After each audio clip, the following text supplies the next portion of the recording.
लय सख्यीनं तुम्ही मला मेसेज केले, इंस्टाग्रामवर मेसेज केले, यूट्यूबवर मेसेज केले, नीलम तुझे व्हिडिओ काय येणं झाले, लॉंग व्हिडिओ, शॉर्ट व्हिडिओ. अहो थोडंसं रिलॅक्समध्ये राहिले 10-15 दिवस, म्हणून म्हटलं व्हिडिओ जरा ब्रेक घ्यावा. चला तुम्हाला बरोबर आहे ना सकाळचं रुटीन सांगते. देवपूजा झालेली होती, माळ जप झालेला होता. आता इथं दरवाजात तुम्हाला सांगितलेलं औदुंबराचं झाड उगवले, त्याला औदुंबराच्या झाडाला पुजले. खूप मेसेज आलेले की झाडं दरवाजात नसावं. हो, ते जरा मोठं झाल्यावर आम्ही काढून आहे ना बांधावरती लावलेलं आहे. तुळशीला पाणी घातलं. आता तुळशीला पाणी घालायचं म्हणलं एक बादली तरी लागते, कारण का तुळशी कट्ट्यावरच्या मंजुळा उडून आहे ना बाजूला पण बारक्या छोट्या छोट्या तुळशा उगवलेल्या आहेत. औदुंबराला झालं, तुळशीला झालं, म्हणजे 7-8 तुळशीनं पाणी घातलं. त्याच्यानंतर आहे ना बेलाचं झाड पण लावलेलं आहे. तुम्हाला म्हटलं ना गावी येतानाच बेलाचं झाड आणलेलं होतं.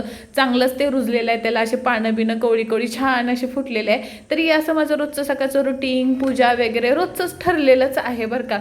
सकाळचं कवळ्या कवळ्या उन्हात सूर्यनारायणला पाणी घालायचं, सगळ्या झाडांना पाणी घालायचं. आणि ते बघा ते आपले स्वामी तिथं बसले. स्वामींना पण तुम्ही नमस्कार करा.